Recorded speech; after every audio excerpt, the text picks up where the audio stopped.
Everybody in my channel, today we have another question in the topic of integrations. We are using integration of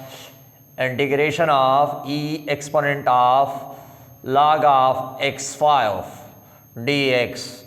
So in this type of question we are using some rule.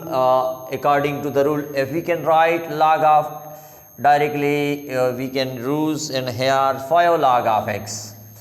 So we change this question in this type of question. So here first of all we are using the rule of logarithm log m exponent of n is equal to n times log of m according to this rules.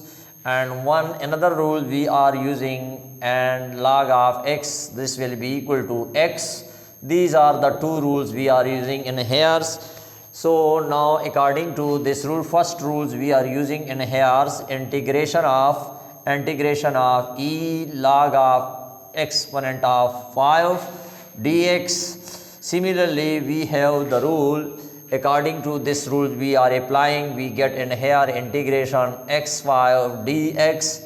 Now another power rule we are using, x5 plus 1 and 5 plus 1 plus c, where we get here x exponent of 6 divided by 6 plus c, where c is constant value, Very interesting question. Thank you very much for watching. Please subscribe my channel and share this video more and more. Thanks again for watching.